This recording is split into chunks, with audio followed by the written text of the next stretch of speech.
लगभग 1 अरब साल पहले सृष्टि का निर्माण हुआ।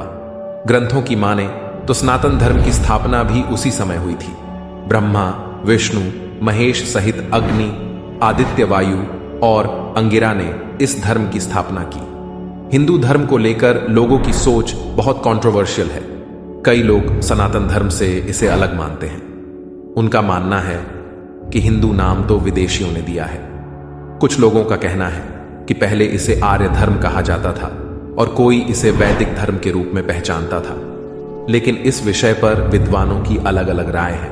चलिए आपको एक यात्रा पर ले चलते हैं जो अत्यंत प्राचीन और अनंत है, जिसे हम सनातन धर्म या हिंदू धर्म के रूप में जानते हैं। इसका अर्थ संतों की तरह हमेशा बना रहने वाला है, जिसका कोई आदि नहीं है और न ही अंत। इस धर्म का इतिहास दरअसल अद्भुत है। यह धर्म अखंड भारत को गहराई तक छूता है और उसकी संस्कृति को संवारता आया है।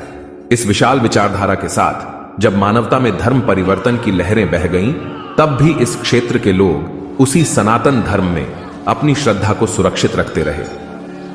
ओम, जो सनातन परंपरा का प्रतीक है, वह न केवल एक चिन्ह है बल्कि उस संस्कृति का निवास है जो ऋग्वेद के अनुसार हर देवता और मनुष्य को जन्म देता है और उन्हें प्रगति की राह दिखाता है। सनातन धर्म के नियम जैसे सत्य, अहिंसा, दया, क्षमा, दान, जप, तप, यम और नियम, इनका बहुत ही अधिक महत्व है। ये ह्यूमन वैल्यूज को सुरक्षित रखते हैं। सनातन धर्म में 4 वेद हैं: ऋग्वेद, यजुर्वेद, सामवेद और अथर्ववेद। ऋग्वेद से धर्म, यजुर्वेद से मोक्ष, सामवेद से काम और अथर्ववेद से अर्थ की प्राप्ति होती है। इन वेदों के मूल्यों पर आधारित धर्मशास्त्र, अर्थशास्त्र, कामशास्त्र और मोक्ष शास्त्र का विकास हुआ है। वैदिक और हिंदू धर्म को सनातन धर्म कहा जाता है क्योंकि यह वो विशेष धर्म है जो ईश्वर, आत्मा और मोक्ष का ज्ञान प्राप्त करवाता है। यम, नियम, एकाग्रता, ध्यान, मौन और तप, इन साधनाओं से ही मोक्ष का रास्ता मिलता है। इसके अलावा कोई भी मोक्ष का मार्ग नहीं है। मोक्ष से ही आत्मज्ञान और ईश्वर का ज्ञान होता है और यही सनातन धर्म का सच है। धर्म, अर्थ, काम, मोक्ष, इनमें मोक्ष ही अंतिम लक्ष्य है। मोक्ष का रास्ता यम, नियम, अभ्यास और जागरण से ही खुलता है। जन्म और मृत्यु सिर्फ मिथ्या है। जगत तो भ्रम रहित है।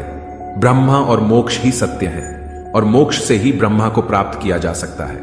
व्यक्ति के अस्तित्व को समृद्ध करने का कोई और रास्ता नहीं है।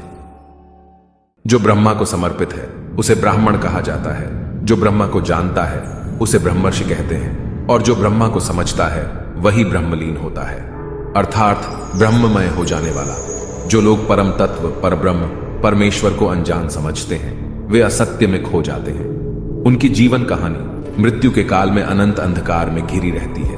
उनका जीवन भ्रम और भटकाव से भरा होता है और वे कभी अमृतत्व को हासिल नहीं कर पाते। मृत्यु से पहले सनातन धर्म के सत्य का मार्ग ध्यान में लाना बेहद महत्वपूर्ण होता है, वरना प्रलय काल के अंधकार में अनंत योनियों में भटकते रहना पड़ता है। तो ये था सनातन परिचय का पहला भाग। हमारी इस धार्मिक और प्राचीन यात्रा के साथ जुड़ने के लिए धन्यवाद। अगले भाग में हम पुराणों के बारे में विस्तार पूर्वक बात करेंगे। हमारी वीडियो आपको अच्छी लगी हो तो वीडियो को लाइक और चैनल को सब्सक्राइब जरूर करना। जय श्री कृष्ण।